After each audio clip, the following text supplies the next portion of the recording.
I wake up every day and I think to myself, what am I? What are we? What is this? What is this cup? What's happening?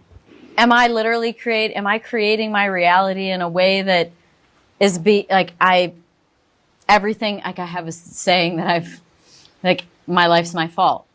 All the good and the bad, right? So am I just perpetuating my reality? Are we zeros and ones? Like my head spins on this. It's just, I'm just so confused and perplexed by it. And, which is why I love what you have to say. So maybe starting with the simple question of what are we as a human? Oh, that's a simple question. Great. Oh my God.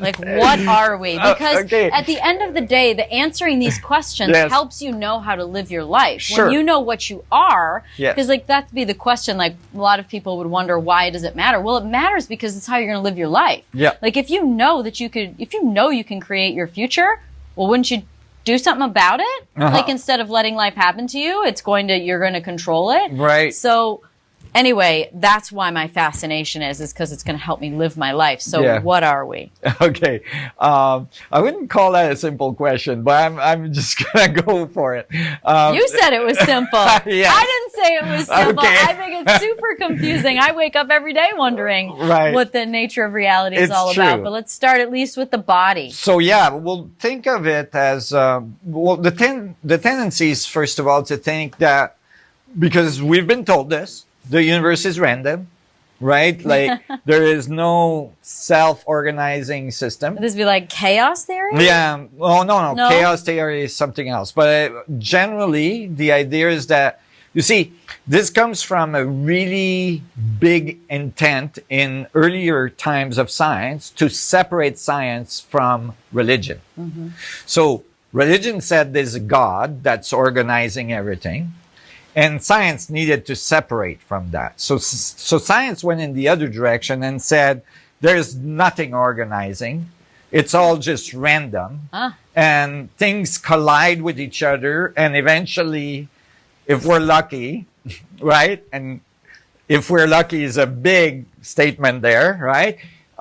They are going to agglomerate together and somehow natural system will emerge from it. And it's a good thought, but mathematically it's inconsistent, meaning mathematically the probability of even just one monocellular system would come to exist after 13.7 billion years since the beginning of the universe. And, we could discuss that deeper. Yeah, that's next. Next is the Big Bang or what might be the Big Bang. Right. And so basically, but let's say we assume the Big Bang, it doesn't add up. You need trillions and trillions of years prior to the Big Bang for the probabilities to work out that somehow the complexity of one cell would come to exist, right? So that's already a big problem, right? And then if it all of a sudden popped out and oops, there was a rock that fell on it, then it would take another, so, So the probability that it came, but the problem is that if you say that to a physicist right away, they're going to assume you're religious and that you're going to tell them it's God that's organizing everything, right? And what I'm saying is that there's something in between, okay? There's something different, altogether different than these two options. One, it's completely random, there's no organization, and the other one, there's God with binoculars making sure everything is good, right? The other option is that there's feedback, meaning that there's a flow of information. This is literally how I solve these equations I was talking about. That there's a flow of information, and the flow of information that's emanating from a system is called electromagnetic fields. And the flow of information that is collapsing into the system, right, is called gravitational fields.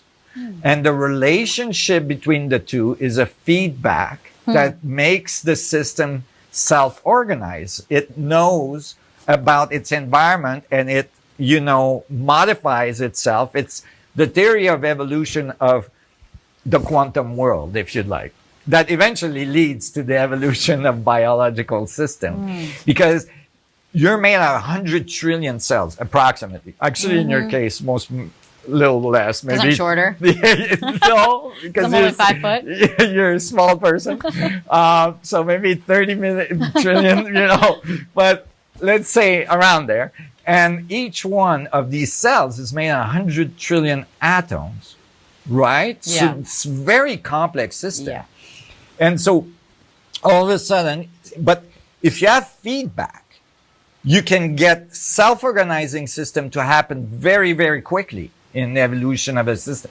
So you can start with a very simple set and get to a really complex set of interaction in very short amount of time. A good example is if I give a Rubik's Cube to a blind person and ask them to order it, which is not really a nice thing to do.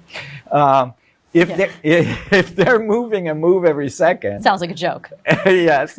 But if they're moving a move every second, it will take billions, trillions of years for them to randomly find a solution. Okay. Okay? The probabilities are very, very low. Okay. Almost zero. Yeah. The Rubik's Cube is way simpler than a human being. Okay? But if I said to the blind person, yes, meaning you're getting closer, and no, just binary set of information. Yes, you're getting closer. No, you're not getting further from the solution. It would take 2.5 minutes. What? And they would order the Come Rubik. on. Yes. So you Come on. No, absolutely. So maybe you could help me then. so you go from billions of years randomly to or trillions of years to a few minutes if you have feedback. Wow. And so feedback systems, so think of yourself, to answer your question, because it was a deep question. Think of yourself as a feedback of information of the universe, but I mean it literally, meaning you're radiating thermodynamically, right? So that's like information radiating from you into the field. Okay, but you can think of the field, atoms are made of mostly space and so on. So you can think of the field is not just outside of you, but it's inside of you. You're made out of 99.99999% space, right? So think of all the little amount of we think we're firm. We think we're not. Yeah. We're like just little mini tornadoes, right? Like exactly. It's a body of tornadoes. Like the cells are just, right? Yeah, exactly. We're not actually matter. No. In like a dense sense. When you look at the atoms, you could say you're just an electrostatic field of space, right? So, so you're space densified into a thing. Right. Like everything you touch, everything, it's mostly space. Right. And the thing we call not space is just an electrostatic field that bumps against each other. So it's like a little field in space. Right? And think of this little field like a little sphere, exchanging the information between the space inside of it and the space outside of it. And as it does that, it produces a little thermodynamic effect that we call our reality. Okay? So that's a completely different view of reality. Right. And a completely different view of you. Because you're basically a set of information exchanging. So you're radiating thermodynamically and you're gathering information through your senses, right? So like the system learned to make you more and more complex so you could have more and more awareness of your environment so it could gather more and more information and learn more and more, feedback more and more. It's like a continuous positive feedback of complexity. And so like you have little black, that's why I was saying, remember the top of the pyramid's got the eye? When you said that, I said, well, what's in the middle of an eye, right? It's a little black dot. Oh. That's absorbing light, right? Right. And sending those photons into your cortex, into your brain, right? And then, so you're gathering information as you're dispensing energy. So think of yourself as a conduit for creation, right? And so how you interpret the information that comes in is going to dictate what you're going to do with the energy when you dispense it. Like how you're going to move your arm, who you're going to talk to, what you're going to say, all this stuff, right? And in that sense, you are creating your reality, right? Because you're part of this feedback loop.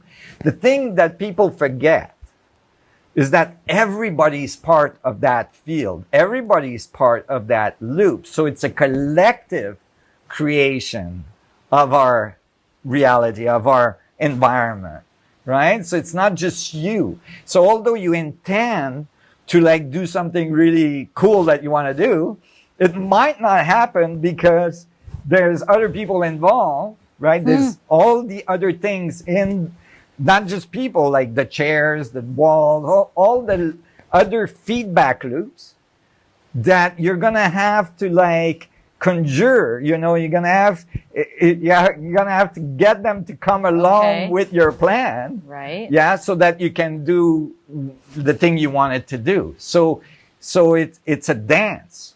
It's a dance of relationship. And it really, if I could show you these equations, which I will soon, you know, because we'll publish them soon, it really shows that all there is relationships, right? So that is just an analogy for life. Yes.